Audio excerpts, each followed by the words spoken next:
আসসালামু আলাইকুম। আমি মোহাম্মদ আসাদুল। আমরা তো সচরাচর আপনাদের ক্রস পয়েন্টের স্টুডিও থেকে ভিডিও দিয়ে থাকি। আজকে আমরা একটু আউটডোরে এসেছি। আমরা ইতালির বাইরেই এসেছি আসলে। তো আমরা কোথায় এসেছি এটা আপনাদেরকে জয় ভাইয়া বলুক। আমরা এখন আছি মন্টেনেগ্রো। মন্টেনেগ্রোর একটা জায়গা। এখানে এটাকে নিয়াগ্রা বলা হয়। নিয়াগ্রা লেক আমরা হয়তো আশেপাশে দেখতে পাচ্ছি আসাদুলের ব্যাকগ্রাউন্ডে। আমরা পরবর্তীতে হয়তো একটা ছোট্ট ভিডিও দেওয়ার চেষ্টা করব। এখন আসলে আমরা যেই উদ্দেশ্যে এই ভিডিও করছি সেই টপিকে চলে আসি। আসাদুল, তুমি কন্টিনিউ করো। জি, আমরা তো সবসময় আপনাদেরকে কাফ পাতোনাতো ইমিগ্রেশন এইসব রিলেটেড ভিডিও দিয়ে থাকি। তো আমরা যেহেতু বাইরে একটু ঘুরতে এসেছি, তো আমরা ভাবলাম কেন না আমরা একটা ট্রাভেল হ্যাক টাইপের ভিডিও করি আপনাদের জন্য। তো আমরা তো এখন জানি যে কিছুদিন পরে সামার চলে আসবে, সবার স্কুল ছুটি হবে, আমরা এক একজন এক এক জায়গায় ঘুরতে যাব। তো সেই ক্ষেত্রে ঘুরতে যাওয়ার জন্য কিন্তু মাথায় অনেক বেশি প্যারা নিতে হয় যে আমি যেই দেশটাতে যাচ্ছি সেই দেশটাকে আমার সেফ কিনা। কারণ ফ্যামিলি নিয়ে যদি যাই অবশ্যই আমার একটা সেফ কান্ট্রিতে যেতে হবে। সেখানের বিভিন্ন ইনফরমেশন আমার প্রয়োজন হয়। সেখানে ইতালিয়ান এম্বাসি কোথায় আছে যাতে আমি কোনো বিপদে পড়লে সেখানে শরণাপন্ন হতে পারি ইতালিয়ান এম্বাসির। এসব ব্যাপারগুলো নিয়ে আমাদের অনেক ঘাটাঘাটি করতে হয়। অ্যান্ড গুগলে সার্চ করলে অনেক সময় অনেক ধরনের আর্টিকেল পড়তে হয়, অনেক ধরনের মিস ইনফরমেশন থাকে। তো আমরা অনেকটা কনফিউজড হয়ে যাই। তো এখানে ইতালিয়ান গভর্নমেন্টের পক্ষ থেকে একটা খুবই দারুণ একটা ওয়েবসাইট আছে যেটা হচ্ছে ভিয়াচারে সিকিউরি।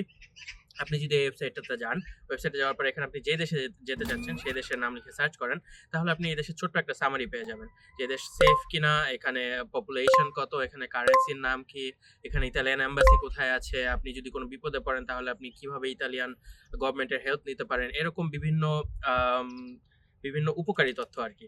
তো আপনারা যে কোনো দেশে যাওয়ার আগে যদি এই ওয়েবসাইটটা একটু চেক আউট করেন তাহলে আমার মনে হয় আপনাদের অনেক টেনশন কমবে অ্যান্ড আপনারা অনেক কিছু জানতে পারবেন। তাছাড়া এখন আমরা যেহেতু দেখি যে আমাদের অনেক ভাই ব্রাদার যারা অনেক দিন থেকে ইতালিতে আছে, তারা ইতালিয়ান সিটিজেন হয়ে গেছে অলরেডি, তো তাদের ইতালিয়ান পাসপোর্ট আছে। সেক্ষেত্রে তারা এখান থেকে দেখতে পারবে যে ইতালিয়ান পাসপোর্ট হোল্ডারদের জন্য ওই দেশটাতে যেতে কোনো ট্রাভেল অথরাইজেশন বা ভিসার প্রয়োজন আছে কিনা। আমরা অনেকে একটা ভুল ধারণা রাখি, সেটা হলো যে ইতালিয়ান পাসপোর্ট থাকলে কোনো ধরনের ভিসা লাগে না, কোনো ধরনের অথরাইজেশন লাগে না, শুধু পাসপোর্টটা নিয়ে গেলে হয়ে যায়। এমনটা কিন্তু না। যেমন আমরা রিসেন্টলি দেখি ইউকেতে ইলেকট্রনিক ট্রাভেল অথরাইজেশন ম্যান্ডেটরি করা হয়েছে। তাছাড়া ইউএসএ, কানাডা এরকম আরো অন্যান্য দেশেও আপনার ট্রাভেল অথরাইজেশন প্রয়োজন এবং কিছু কিছু ক্ষেত্রে আপনার ভিসাও প্রয়োজন। তো এই ভুল ধারণা নিয়ে ধরেন আমরা যদি এয়ারপোর্টে চলে যাই, সেখান থেকে ফ্লাইট আমাদের যেতে না দেওয়া হয় তাহলে তো অনেক বড় একটা ঝামেলা।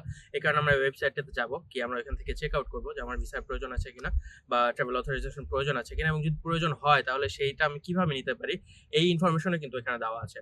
তো এটা খুবই উপকারী একটা ওয়েবসাইট হতে পারে যারা ঘুরতে যেতে চাচ্ছেন এই সামারে।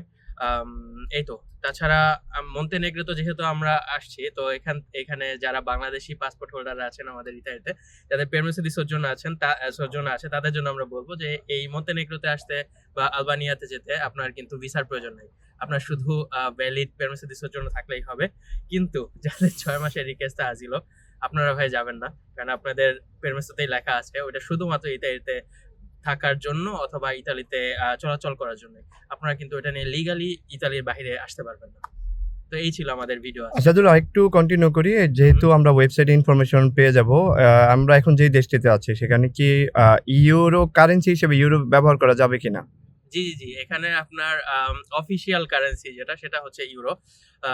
তো এখানে নর্মালি আমরা ইউরো নিয়ে আসলে চলতে পারি, আমরা ক্যাশ নিয়ে আসতে পারি, অথবা এখন তো টাকা খরচ করা অনেক সহজ হয়ে গেছে। আপনার বিভিন্ন ব্যাংক আছে যেগুলোর মাধ্যমে আপনি মানি এক্সচেঞ্জ করে নিয়ে তারপর টাকা ইউজ করতে পারেন, অথবা আপনি এয়ারপোর্ট থেকে যদি অন্য কোনো দেশেও যান, এয়ারপোর্ট থেকে আপনি মানি এক্সচেঞ্জ করে সেখানে ইউজ করতে পারেন। অসংখ্য ধন্যবাদ আসাদুল তোমাকে আপনাকে এরকম ধন্যবাদ একটি ভাইয়া। ভিডিও উপহার দেওয়ার জন্য।